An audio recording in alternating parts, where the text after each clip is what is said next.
Hello friends, MCQ part 5 में आज series parallel circuit विषय प्रश्नों की चर्चा करशो। सीरीज पेरेलल सर्किट में दाखला तथा एमसीक्यू विषय जोईए। सवाल नंबर 1, फ्यूज ए कया प्रकारनी डिवाइस है? 4 ऑप्शन है। Protection device, controlling device, consuming device અને ઓપરેટિંગ ડિવાઇસ। તો આપણે જાણીએ છીએ ફ્યુઝનું કાર્ય શું છે। સ્વાભાવિક રીતે ફ્યુઝ છે એ ઓવર કરંટ થાય, ઓવરલોડ થાય કે શોર્ટ સર્કિટ થાય તો બ્લો થાય અને સર્કિટને પ્રોટેક્શન આપે છે। એટલે સાચો જવાબ આવશે ફ્યુઝ એ પ્રોટેક્ટિવ ડિવાઇસ છે, મતલબ કે પ્રોટેક્શન પ્રકારનું ડિવાઇસ છે। સવાલ નંબર 2, આકૃતિમાં दर्शावेल फॉल्ट कया प्रकारनो फॉल्ट है? मतलब के आकृति में सर्किट में जोईए तो एक बेटरी है, उपरना भागे पॉजिटिव छेड़ो, नीचे नेगेटिव है, एनी साथे एक लोड तरीके लैम्प जोड़ेलो है। परंतु फॉल्ट एवो दर्शावेलो है कि करंट बेटरी मांथी निकली लोड में जाए एना पहेला अहींया शॉर्ट सर्किट थाय छे। मतलब के करंट सीधो फेज मांथी अर्थात के पॉजिटिव छेड़ा मांथी नेगेटिव में डायरेक्टली जाय छे लोड में जता पहेला। एटले आपेल जे फॉल्ट छे ए शॉर्ट सर्किट प्रकारनो, मतलब टूंका रस्तेथी करंट पसार थाय छे, लोड में जतो नथी। एटले साचो जवाब आवशे शॉर्ट सर्किट। सवाल नंबर 3, ईएलसीबी નું પૂરું નામ। 4 ऑप्शन छे। Earth low circuit breaker, earth leakage circuit breaker, earth leakage current breaker, earth leakage current board. आमा साचो जवाब आवशे अर्थ लीकेज सर्किट ब्रेकर। सवाल नंबर 4, नीचेना पैकी कई सर्किट में पावर व्यय शून्य थाय छे? पावर व्यय शून्य थવો मतलब के कोईपण प्रकारनो पावर वपरातो नथी। एवी कई सर्किट है कि जेनी अंदर बिल्कुल पावर वपरातो नहीं? 4 ऑप्शन आपेला छे। ओपन सर्किट, शॉर्ट सर्किट, अर्थ सर्किट, क्लोज सर्किट। तो आपने ख्याल है कि सर्किट ज्यारे ओपन होय मतलब के सर्किट नो पाथ पूर्ण थतो नथी त्यारे कोईपण प्रकारनो पावर वपराशे नहीं। ज्यां सुधी सर्किट नु कनेक्शन पूरू न थाय ત્યાં સુધી કોઈ પણ પ્રકારનો પાવર વપરાય નહીં। એટલે સાચો જવાબ આવશે એ ઓપન સર્કિટ। मतलब કે ઓપન સર્કિટ હોય એમાં કોઈ પણ પ્રકારનો પાવર વપરાતો નથી। સવાલ નંબર 5, ઓપન સર્કિટ થવા માટે નીચેના પૈકી કયું કારણ હોઈ શકે? ઓપન સર્કિટ કોના હિસાબે થાય? તો પહેલો ઓપ્શન છે સ્વિચ ઓફ, બીજો ઓપ્શન લોડ જોડેલ ન હોવો, ત્રીજો ऑप्शन है वायर तूटी जवो, चौथो डी मतलब के तमाम। हवे आपने ख्याल है, थोड़ी चर्चा करी लीए कि जो स्विच ऑफ होय, स्विच ऑफ होय तो स्वाभाविक है कि सर्किट पूर्ण न थाय तो एने ओपन सर्किट ज कहेवाय। लोड जोड़ेल न होय ए पण ओपन सर्किट है। वायर तूटी गयो होय तो ए पण ओपन सर्किट है। एटले साचो जवाब आवशे उपरोक्त तमाम त्रे त्रण कारणों छे ए ओपन सर्किट माटे जवाबदार छे। सवाल नंबर 6, नीचेना पैकी कई डिवाइस नो समावेश प्रोटेक्टिव डिवाइस में थतो नथी? प्रोटेक्शन डिवाइस एटले आपने खबर छे कि सर्किट ने रक्षण पूरू पाड़े। तो एनी चर्चा करवा जईए तो एमसीबी छे, एमसीबी छे ए तो आपने ख्याल छे कि ओवरलोड करंट थाय तो एमसीबी ट्रिप थई जाए, अर्थ फॉल्ट थाय तो ईएलसीबी ट्रिप थई जाए, ओवर करंट थाय तो फ्यूज ब्लो थई जाए। स्विच एक एवं डिवाइस है कि जे ऑटोमेटिकली ट्रिप नहीं थती। एटले साचो जवाब आवशे डी स्विच। स्विच नो समावेश प्रोटेक्शन डिवाइस में थतो नथी, एने मैन्युअली ऑन ऑफ करवी पड़े छे। सवाल नंबर 7, सीरीज सर्किट नो समतुल्य अवरोध शोधवा माटेनुं सूत्र। ध्यान आपजो बराबर। सीरीज सर्किट आपी छे, सीरीज सर्किट माटे समतुल्य अवरोध मतलब के कुल अवरोध शोधवा माटेनुं सूत्र 4 ऑप्शन छे। એ પૈકી આપણને ખ્યાલ છે કે સિરીઝ સર્કિટમાં કુલ અવરોધ શોધવા માટેનું સૂત્ર છે કે દરેક અવરોધનો સાદો ગાણિતીય સરવાળો, એટલે કે ઓપ્શન આવશે એ, ટોટલ રેઝિસ્ટન્સ બરાબર RT is equal to R1 plus R2 plus R3 plus R4. જેટલા રેઝિસ્ટન્સ હોય એ દરેકનો સાદો સરવાળો એ સમતુલ્ય અવરોધ માટેનું સૂત્ર છે. સવાલ નંબર 8. નીચે આપેલ સર્કિટનો સમતુલ્ય અવરોધ કેટલો?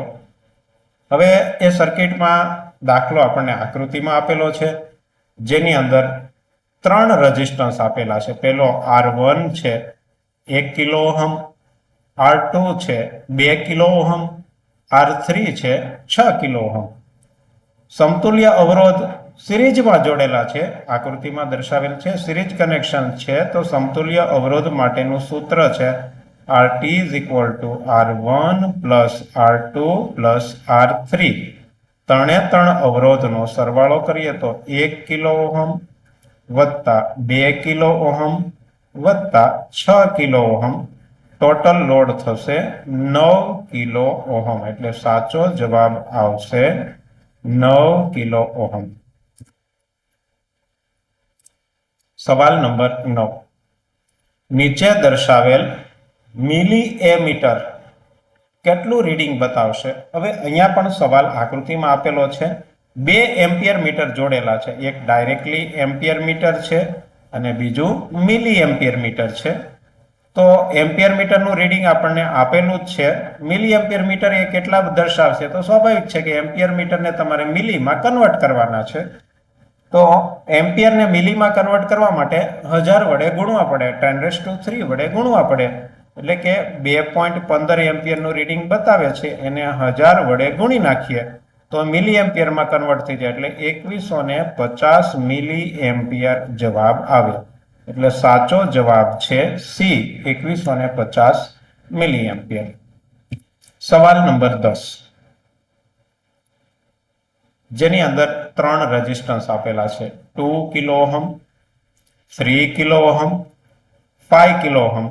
3 અવરોધને સિરીઝમાં જોડેલા છે. હવે એ ત્રણેયને સિરીઝમાં જોડી અને 30 વોલ્ટના સપ્લાય સાથે જોડવામાં આવે તો કુલ અવરોધ કેટલો થશે? કુલ કરંટ કેટલો થશે? સિરીઝમાં જોડેલ છે એટલે સાદું સૂત્ર આપણને ખબર છે કે RT is equal to R1 plus R2 plus R3. ત્રણેય અવરોધનો સાદો સરવાળો કરીએ તો 2 kilo ohm plus 3 kilo ohm plus 5 kilo ohm.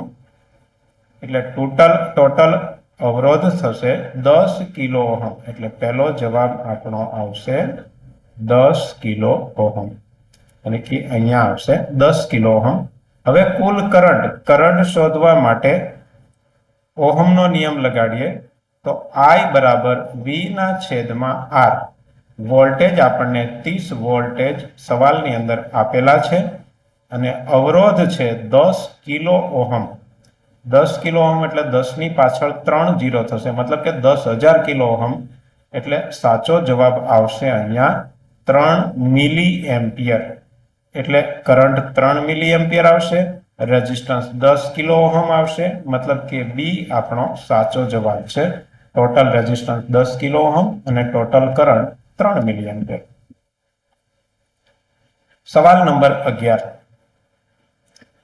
51 લેમ્પની decorative circuit છે, જેમાં 26 નંબરનો લેમ્પ છે એ જો ફ્યુઝ થઈ જાય, મતલબ કે ઉડી જાય, તો બાકીની સર્કિટ છે એમાંથી કેટલા લેમ્પ ચાલુ રહેશે? ઓપ્શન એ છે પ્રથમ 25 લેમ્પ સળગશે, ઓપ્શન બી છે છેલ્લા 25 લેમ્પ સળગશે, ઓપ્શન સી છે 26 લેમ્પ સિવાય 26માં લેમ્પ સિવાય બધા સળગશે, ઓપ્શન ડી છે 51 માંથી કોઈ પણ લેમ્પ નહીં સળગે. હવે ડેકોરેટિવ સર્કિટ એટલે જો જોવા જઈએ તો ધારો કે એક lamp number 1, lamp number 2, lamp number 3, lamp number 4, 5 એમ 51 સુધી લેમ્પ હશે, બરાબર. હવે સિરીઝ સર્કિટ છે, આમાંથી કોઈ પણ એક લેમ્પ ફ્યુઝ થઈ જાય તો ન્યુટ્રલનો છેડો પાછળથી અથવા તો નેગેટિવ છેડો મળતો બંધ થઈ જાય એટલે સર્કિટનો પાથ પૂર્ણ થતો નથી. મતલબ કે 51 માંથી કોઈ પણ લેમ્પ સળગશે નહીં. એટલે સાચો જવાબ આવશે ડી, 51 માંથી કોઈ પણ લેમ્પ સળગશે નહીં. સવાલ નંબર 12. બે અવરોધ R1 અને R2 એને સિરીઝમાં જોડી 120 વોલ્ટનું વીજ દબાણ આપવામાં આવે છે. તો R1 માં 100 વોલ્ટ ડ્રોપ થતા હોય તો R2 માં કેટલા વોલ્ટ ડ્રોપ થશે? હવે પહેલા તો એને આપણે સર્કિટ દોરી સમજવાની કોશિશ કરીએ. બે અવરોધ છે, ધારો કે અવરોધ R1 છે, બીજો અવરોધ R2 છે. આ બંનેને સિરીઝમાં જોડેલા છે. હવે એને 120 વોલ્ટનો સપ્લાય આપવામાં આવે છે. 120 વોલ્ટનો સપ્લાય આપવામાં આવે છે. અવરોધ R1 ની એક્રોસમાં 100 વોલ્ટ ડ્રોપ થાય છે. તો R2 ની એક્રોસમાં કેટલો? તો આપણને ખબર છે કે સિરીઝમાં જોડેલ વોલ્ટેજ, સિરીઝમાં જોડેલ રેઝિસ્ટન્સમાં ડ્રોપ થતા વોલ્ટેજ દરેક વોલ્ટેજના સરવાળા બરાબર હોય. તો કુલ 120 વોલ્ટ છે, એમાંથી R1 ની અંદર 100 વોલ્ટ ડ્રોપ થાય છે. તો 120 માંથી 100 બાદ કરીએ એટલે બાકી વધ્યો એની અંદર 20 વોલ્ટ ડ્રોપ થશે. એટલે સાચો જવાબ આવશે સી, 20 વોલ્ટ. સવાલ નંબર 13. સર્કિટની અંદર R2 ની કિંમત કેટલી હશે? તો સવાલ આપણને આકૃતિમાં આપેલો છે. R1 અને R2 બે રેઝિસ્ટર છે. R1 ની કિંમત 20 ઓહમ આપેલી છે. કુલ રેઝિસ્ટન્સ 50 ઓહમ છે. R2 ની કિંમત આપણે શોધવાની છે અને બંને રેઝિસ્ટન્સ આકૃતિમાં દર્શાવ્યા મુજબ સિરીઝમાં જોડેલા છે. તો સૂત્રની અંદર આપણે એની કિંમત મૂકીએ તો RT = R1 + R2. RT 50 ohm આપી દીધેલા છે, R1 20 ઓહમ છે, R2 શોધવાનો છે. તો R2 બરાબર 50 - 20 એટલે કે 30 ઓહમ આવશે. સાચો જવાબ આવશે બી, 30 ઓહમ. કારણ કે 20 + 30 = 50 થશે. સવાલ નંબર 14. સિરીઝ સર્કિટમાં દરેક અવરોધમાં વોલ્ટેજ ડ્રોપની કિંમત ખાલી જગ્યા હોય છે. બરાબર સમજો. સિરીઝ સર્કિટમાં દરેક અવરોધમાં વોલ્ટેજ ડ્રોપની કિંમત કેટલી હોય? તો આપણને ખબર છે કે સિરીઝ સર્કિટ હોય એમાં દરેક અવરોધમાં વોલ્ટેજ ડ્રોપની કિંમત અવરોધની કિંમત પ્રમાણે અલગ અલગ હોય. જેટલો અવરોધ હોય એ મુજબ એમાં વોલ્ટેજ ડ્રોપ થતા હોય. એટલે સાચો જવાબ આવશે સિરીઝ સર્કિટમાં અવરોધમાં વોલ્ટેજ ડ્રોપની કિંમત અવરોધની કિંમત પ્રમાણે અલગ અલગ હોય છે. જો અવરોધ વધારે હોય તો વોલ્ટેજ ડ્રોપ વધારે થશે. જો અવરોધ ઓછો હોય તો વોલ્ટેજ ડ્રોપ ઓછો થશે. સવાલ નંબર 15. સિરીઝ સર્કિટમાં દરેક અવરોધમાંથી પસાર થતો વીજ પ્રવાહ ખાલી જગ્યા હોય છે. હવે આના વિશે આપણે અગાઉ જોઈ ગયા છીએ જ્યારે સિરીઝ સર્કિટ ભણ્યા ત્યારે, કે સિરીઝ સર્કિટમાંથી પસાર થતો કરંટ દરેક રેઝિસ્ટન્સમાંથી પસાર થતો કરંટ સરખો હોય છે, પેરેલલમાં અલગ અલગ હોય છે. સિરીઝ સર્કિટમાં વોલ્ટેજ અલગ અલગ હોય છે, પેરેલલમાં વોલ્ટેજ સરખા હોય છે. તે મુજબ સિરીઝ સર્કિટમાં દરેક અવરોધમાંથી પસાર થતો વીજ પ્રવાહ એક જ સરખો હોય છે. દાખલા તરીકે આપણે આકૃતિ દ્વારા સમજવાની કોશિશ કરીએ. ધારો કે સિરીઝમાં અહીંયા 3 રેઝિસ્ટર જોડેલા છે, R1, R2 અને R3. સપોઝ કે અહીંથી 5 એમ્પિયરનો કરંટ R1 માંથી પસાર થાય તો કરંટને પસાર થવા માટેનું સૂત્ર એક જ છે. એટલે અહીંયા પણ 5 એમ્પિયર હશે અને અહીંયા પણ આપણને 5 એમ્પિયર જ મળશે. એટલે કે દરેક અવરોધમાં કરંટ સરખો હોય છે. સિરીઝ સર્કિટમાં દરેક અવરોધમાંથી પસાર થતો કરંટ સરખો હોય છે. સાચો જવાબ બી આવશે. સવાલ નંબર 16. સિરીઝ સર્કિટનો ઉપયોગ ક્યાં ક્યાં થાય છે? સિરીઝ સર્કિટનો ઉપયોગ ડેકોરેટિવ લાઇટમાં થાય છે, એ પણ સાચું છે. મોટરના રિવાઇન્ડિંગમાં પણ થાય છે, કારણ કે મોટરની દરેક કોઇલ સિરીઝમાં જોડેલી હોય છે. વોલ્ટેજ ડ્રોપ કરવા માટે પણ સિરીઝમાં જોડવામાં આવે છે સર્કિટને. તો ઉપરોક્ત તમામ સાચા છે, એટલે સાચો જવાબ આવશે ડી, ઉપરોક્ત તમામ. સવાલ નંબર 17. સિરીઝ સર્કિટમાં સમતુલ્ય અવરોધની કિંમત શું હોય છે? મતલબ કે મોટામાં મોટા અવરોધની કિંમત કરતા વધારે હોય, નાનામાં નાના અવરોધની કિંમત કરતા ઓછી હોય, નાના મોટાની એવરેજ હોય, કે કોઈ પણ નહીં આવે. હવે આપણને ખબર છે કે સર્કિટમાં જ્યારે અવરોધને સિરીઝમાં જોડેલા હોય તો કુલ અવરોધ મોટામાં મોટા અવરોધની કિંમત કરતા પણ વધારે થાય. દાખલા તરીકે આપણી પાસે 3 રેઝિસ્ટન્સ છે. એક 5 ઓહમનો છે, બીજો 10 ઓહમનો છે, ત્રીજો 15 ઓહમનો છે. તો ટોટલ રેઝિસ્ટન્સ કરીએ તો R1 plus R2 plus R3, મતલબ કે 5 વત્તા 10 વત્તા 15 બરાબર 30 ઓહમ થાય. કુલ રેઝિસ્ટન્સ 30 ઓહમ, જે આપણા મોટામાં મોટા અવરોધ કરતા પણ વધારે છે. એટલે કે સાચો જવાબ આવશે સિરીઝ સર્કિટમાં સમતુલ્ય અવરોધની કિંમત મોટામાં મોટા અવરોધની કિંમત કરતા પણ વધારે હોય છે. એટલે સાચો જવાબ આવશે એ. સવાલ નંબર 18. 3 અવરોધ પેરેલલમાં જોડેલા છે. 3 અવરોધ પેરેલલમાં જોડેલા છે, તો સમતુલ્ય અવરોધ માટેનું સૂત્ર. હવે સિરીઝ માટેનો આપણને ખ્યાલ છે સાદો સરવાળો હતો, જ્યારે પેરેલલ હોય તો વ્યસ્ત સરવાળો. એટલે સાચો જવાબ આવશે બી. 3 અવરોધ પેરેલલમાં જોડેલા હોય તો તેનો સમતુલ્ય અવરોધ થશે 1/RT = 1/R1 + 1/R2 + 1/R3. સવાલ નંબર 19.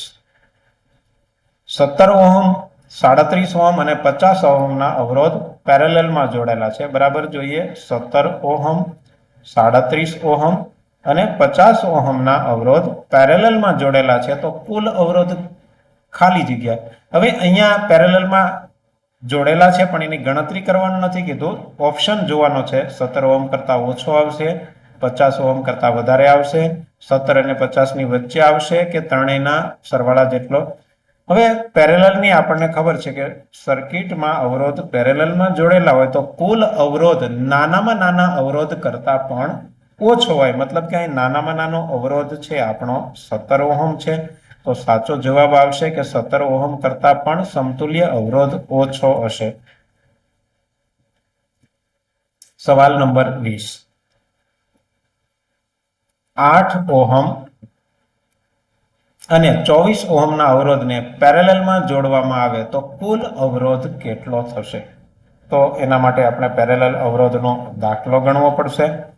R1 બરાબર 8 ઓહમ છે, R2 બરાબર 24 ઓહમ છે. તો પેરેલલ અવરોધ માટેનું સૂત્ર છે 1/RT બરાબર 1/R1 પ્લસ 1/R2, એટલે કે 1/8 પ્લસ 1/24. બંનેનો લસા 24 થશે. તો 3 વત્તા 1 બરાબર 4/24. હવે આ જવાબ આવ્યો 1/RT બરાબર. આપણે RT જોઈએ છે તો બંને બાજુ વ્યસ્ત કરવા પડશે, એટલે કે 24/4 બરાબર 6 ઓહમ આવશે.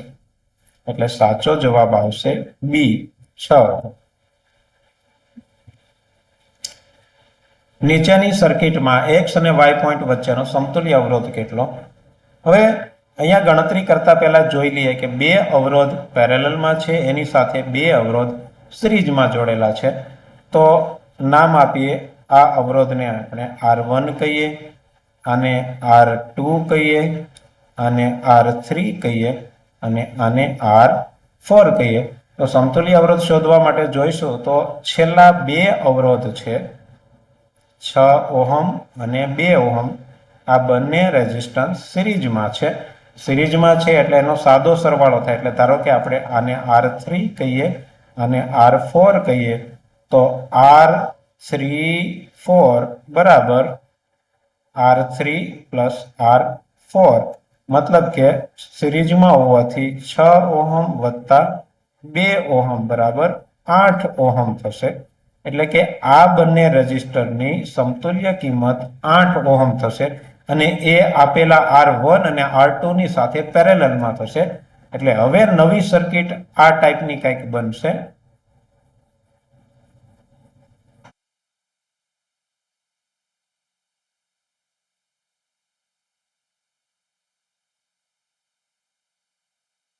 અહીંયા આપણો X છે, અહીંયા આપણો Y છે, અહીંયા R1 6 ઓહમ છે, અહીંયા R2 24 ઓહમ છે અને અહીંયા R34 એ બંને થઈને 8 ઓહમ આપણને મળ્યા છે. એટલે 8 ઓહમ. હવે 3 અવરોધ થઈ ગયા પેરેલલમાં. એટલે પેરેલલમાં અવરોધની કિંમત શોધવા માટે 1/RT is equal to 1/6 plus 1/24 plus 1/8. 3 નો લસા 24 થશે. એટલે કોમનમાં 24 લખીને 6 ચોક 24 એટલે ઉપર 4 વડે ગુણવા પડશે. 24 એકુ 24 એટલે ઉપર 1 વડે. 8 તેરી 24 એટલે ઉપર 3 વડે ગુણીએ તો 4 ને 1 5 ને 3 8. 8 ના છેદમાં 24. આ જવાબ આપણો 1/RT બરાબર આવ્યો. RT જોતો હોય તો આને વ્યસ્ત કરીએ એટલે 24 ના છેદમાં 8 બરાબર 3 ઓહમ આવશે. એટલે સાચો જવાબ આવશે બી, 3 ઓહમ. સવાલ number 22. 5 ohm, 5 kilo ohm, 50 kilo ohm અને 5 મેગા ઓહમના 4 અવરોધને પેરેલલમાં જોડેલા છે. તો સમતુલ્ય અવરોધની કિંમત કોની નજીક હશે? અગાઉ એક વાક્ય હમણાં આપણે જોઈ ગયા કે પેરેલલમાં જ્યારે અવરોધને જોડવામાં આવે, સમતુલ્ય અવરોધ જ્યારે પેરેલલમાં જોડવામાં આવે ત્યારે સમતુલ્ય અવરોધની કિંમત અવરોધના નાનામાં નાના અવરોધ કરતા પણ વધારે થશે. હવે અહીંયા નાનામાં નાનો અવરોધ આપણો 5 ઓહમ છે. તો સમતુલ્ય કિંમત 5 ઓહમ કરતા નાની, તો 4 પૈકી 5 ઓહમ કરતા નાના કોણ છે? કે 4.5 ઓહમ. સ્વાભાવિક છે કે સાચો જવાબ 4.5 ઓહમ આવશે.